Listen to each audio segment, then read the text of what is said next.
I remember the first time I stood in front of a crowd thinking I was ready. I had my jokes.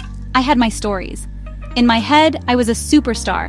The lights came up, a sea of faces looked back at me, and my mind went completely, utterly blank.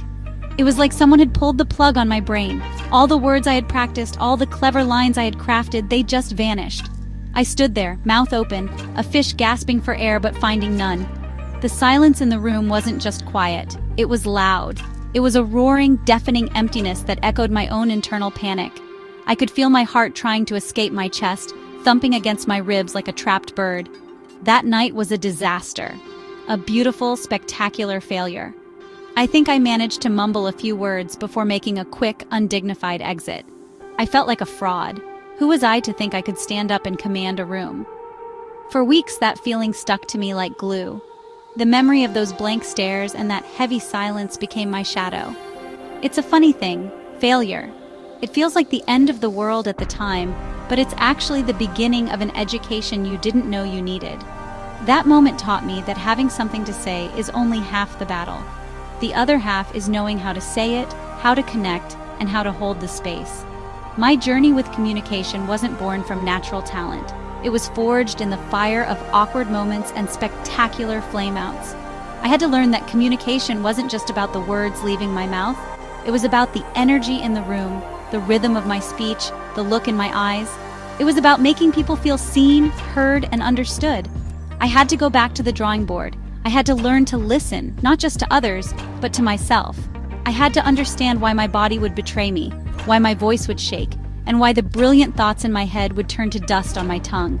That initial failure became my greatest teacher. It forced me to be humble. It forced me to be a student. I realized that being a great communicator isn't a gift you are born with. It's a skill you build, brick by painful, awkward brick. It's like learning a new language, but the language is you. You have to learn the grammar of your own body, the vocabulary of your own voice. It's a process, and it's not always pretty. But every single person who looks effortless on a stage or in a meeting has walked that same path. They just hide their early, cringeworthy attempts a little better. We throw the word communication around all the time. We need better communication. He's a great communicator. But what does it actually mean? We often think it's just about talking, about getting our point across. But that's like saying cooking is just about turning on the stove. True communication is a two-way street. It's a dance. It's about sending a message and ensuring the other person receives it the way you intended. It's about connection. It's the bridge between your mind and someone else's. And if that bridge is shaky, the whole message can fall into the water. Think about it. You can have the best idea in the world, a cure for all diseases, a plan for world peace. But if you can't articulate it, if you can't make people feel its importance, then that idea dies with you. It stays locked in your head. Communication is the key that unlocks those ideas and shares them with the world. It's the difference between a leader who inspires a nation and a manager who just gives orders. It's the difference between a relationship that thrives and one that withers away in misunderstandings. It is, without exaggeration, the most fundamental human skill we have. And it's not just about words. Oh no, the words are just the tip of the iceberg. Your body language is communicating. Your tone of voice is communicating. The fact that you're looking at your phone while someone is talking to you, that's communicating, and it's not saying anything good. We are constantly sending out signals, whether we mean to or not. The real skill is to become conscious of these signals and to use them intentionally. It's about aligning your words, your voice, and your body so they are all telling the same story. When they are in sync, you have presence. You have power. Ultimately, mastering communication is about mastering influence. Not in a manipulative way, but in an authentic one. It's about being able to move people, to persuade them, to comfort them, to make them laugh. It's about building trust. When you communicate well, people lean in. They listen. They believe you because they feel that you believe what you're saying. It's the foundation of everything we do together as people, in our families, our workplaces, and our societies. It's not a soft skill. It's the skill. It's the operating system for being human. One of the first and most powerful things I learned was the art of the pause. When we're nervous, what do? We rush. We talk fast because we're terrified of silence. We think if we just keep talking, we can outrun our own anxiety. We spew out words like a fire hose, hoping some of them will hit the target. But what we're actually doing is drowning our audience. We're not giving them a chance to think, to feel, to process what we've just said. We're so afraid of losing their attention that we end up overwhelming it completely. The pause is our secret weapon against this. A well-placed pause is not empty space. It's punctuation for speech. It's the comma that lets you take a breath. It's the full stop that gives a statement weight. When you pause after saying something important, you are silently telling your audience, hey, this bit matters. Think about this for a second. It gives them a moment to catch up, to let your idea land and sink in. It's an act of generosity. You are respecting their intelligence, giving them the space they need to engage with your message instead of just being bombarded by it. It's the difference between a lecture and a conversation. The pause also does wonders for you, the speaker. It gives you a moment to breathe, a moment to gather your thoughts, a moment to check in with yourself and decide where you're going next. Instead of panicking and filling the air with ums and ahs, you can just be silent. That silence projects confidence. It says, I'm so comfortable up here, I don't need to fill every single second with noise. It's counterintuitive, but silence can make you sound more authoritative and in control than a constant stream of words ever could. It's your anchor in the storm of public speaking. So try it. The next time you're in a meeting or giving a presentation, deliberately build in moments of silence. After you make a key point, stop for 2 or 3 seconds. It will feel like an eternity to you at first. You will feel the urge to jump back in and say something, anything. Resist that urge. Just breathe and look at your audience. Watch what happens. You'll see them lean in, you'll see them nod, you'll feel the room settle. The pause is not a sign of weakness or forgetting your words. It's a sign of mastery. It's the space where true communication happens. Becoming a confident communicator is a lot like learning to drive a car or ride a bicycle. You don't just jump on and start doing tricks. There's a process, a journey that everyone goes through. It's often broken down into 4 stages of competence, and knowing them can help you be kinder to yourself along the way. The first stage is unconscious incompetence. This is the you don't know what you don't know phase.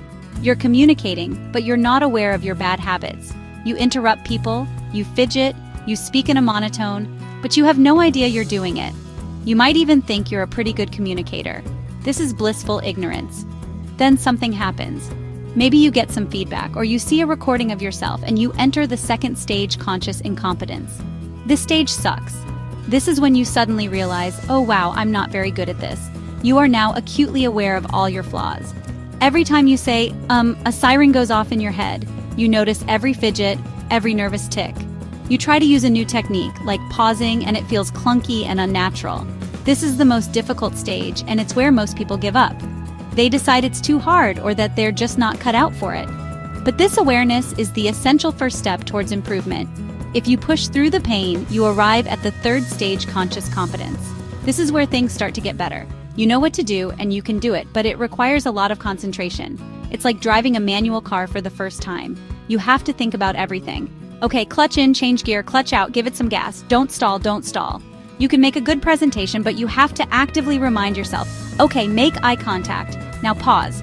Remember to use hand gestures. Slow down. It works, but it takes effort. It doesn't feel natural yet, but you're getting results.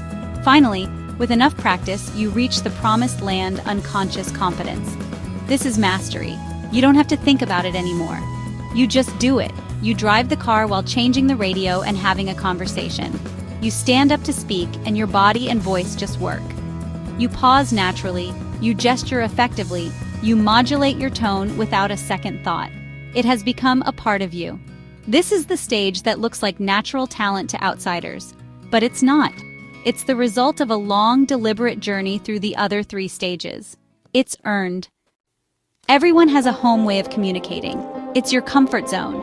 It's how you talk to your family, your closest friends, the people you don't have to impress. It's easy, it's relaxed, it's you at your most unguarded. There's absolutely nothing wrong with this home voice. It's authentic and it's where our most genuine connections are made. But here's the thing, that comfortable home style might not be effective in every situation.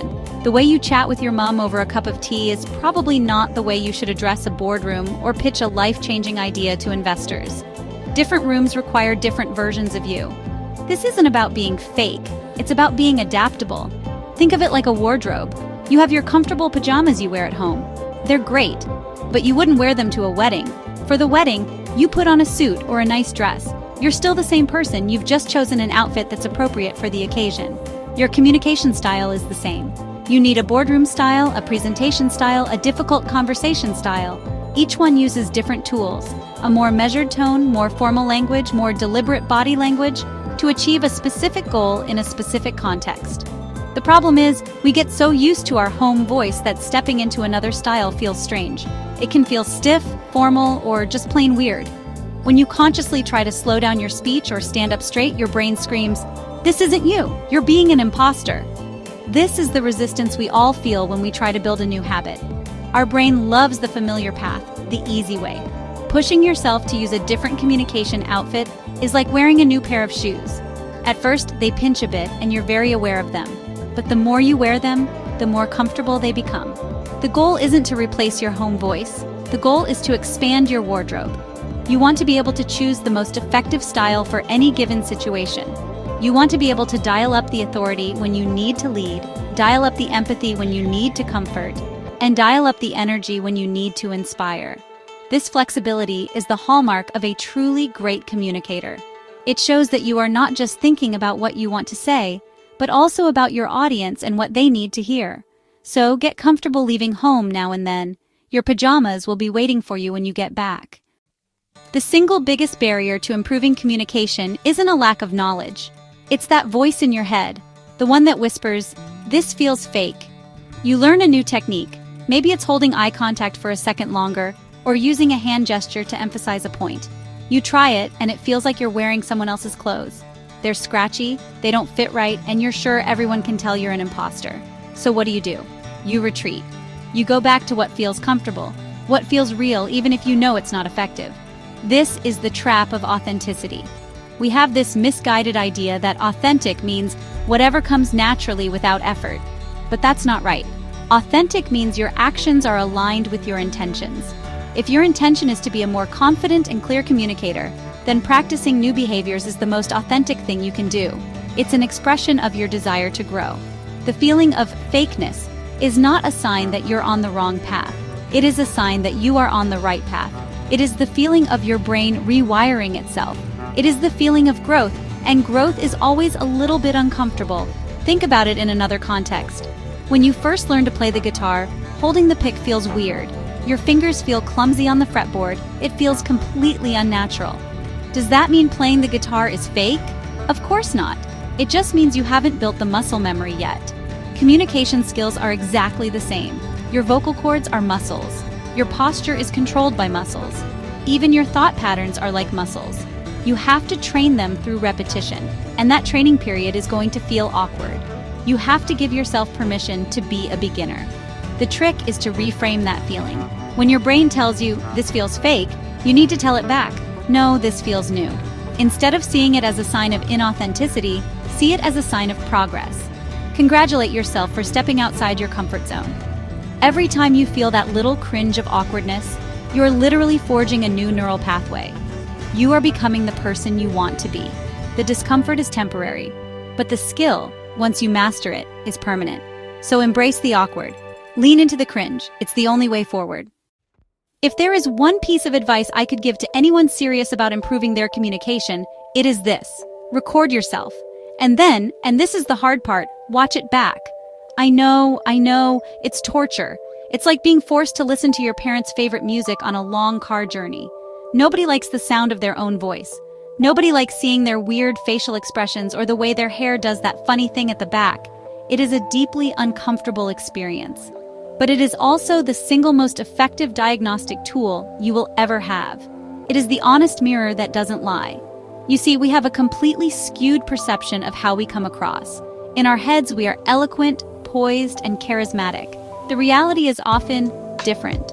You might think you're making great eye contact, but the video shows you staring at the ceiling. You might think you have a warm, engaging tone, but the recording reveals a flat, nervous monotone. You might not even be aware of the 27 times you said like in a 3-minute story. You cannot fix a problem you do not know you have. The camera and the microphone are your brutally honest friends who will tell you the truth. Here's a practical process. Get your phone. Record yourself talking for 2 or 3 minutes. Talk about anything, what you did today, your favorite film, a project you're working on. Then brace yourself and watch it back. The first time, just watch. Get over the initial shock. The second time, watch with the sound off. Pay attention only to your body language. Are you fidgeting? Are you slouching? Are you using your hands effectively, or are they flapping around like dying birds? The third time, listen with your eyes closed. Just focus on your voice. Is it confident? Does it have variety? Are you using filler words? For extra credit, transcribe what you said. Write it out, word for word, including all the ums, ahs, and likes. This is painful, but incredibly revealing. It shows you the gap between the thoughts in your head and the words that actually come out of your mouth.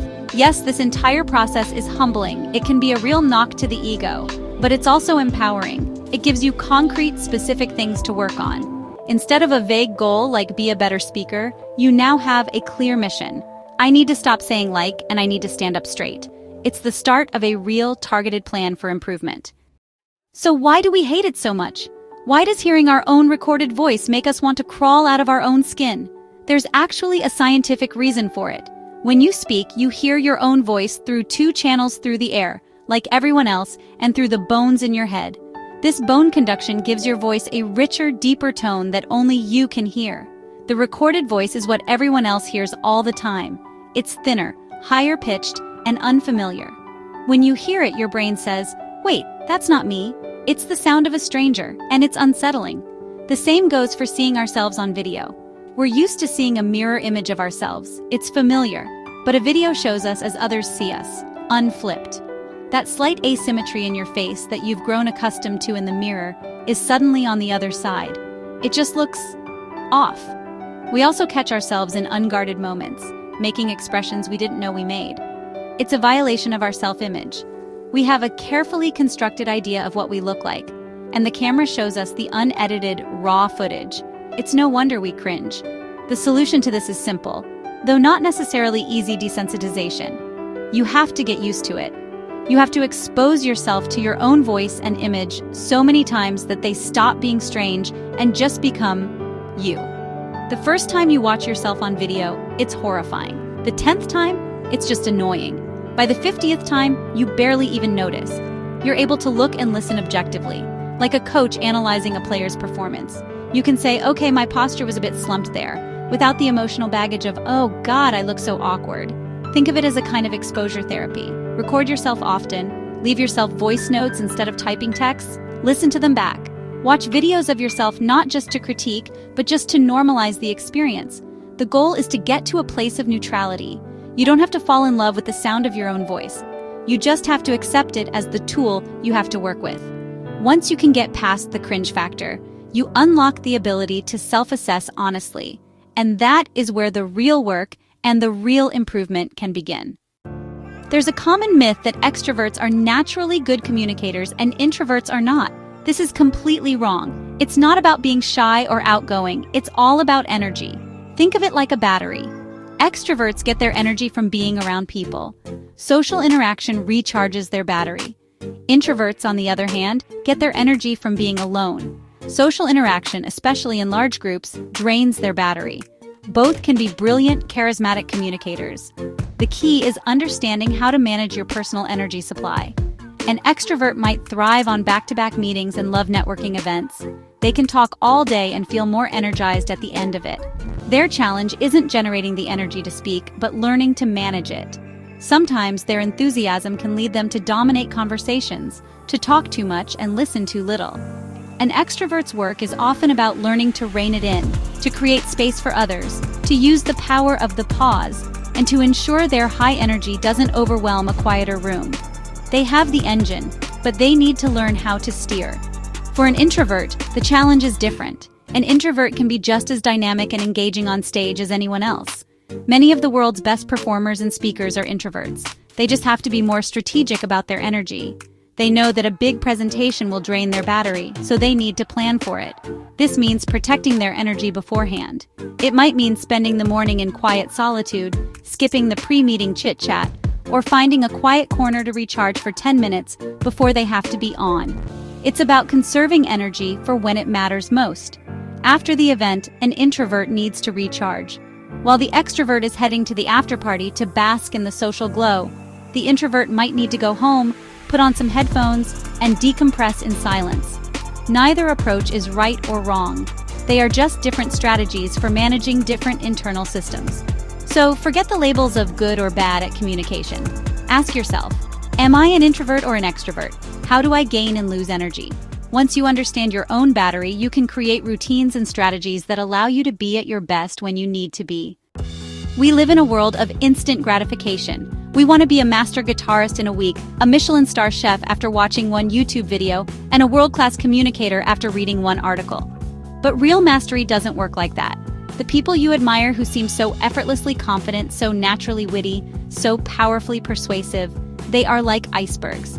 You only see the 10% of success that sits above the water.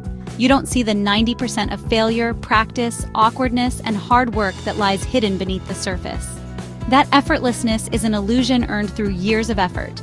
The journey to becoming a better communicator is a marathon, not a sprint. And the biggest mistake you can make is trying to change everything at once. You watch yourself on video and make a list of 20 things you hate. I need to stop saying stand up straighter, use more hand gestures, make more eye contact, vary my vocal tone, tell better stories. It's overwhelming. You try to do it all, fail, and then give up, concluding that it's just too hard. The secret is to choose one thing, just one. For the next 2 weeks, your only goal is to reduce your filler words. That's it. Focus on that one thing until it moves from being a conscious effort to a subconscious habit. Once you've largely tamed your ums and ahs, pick your next target.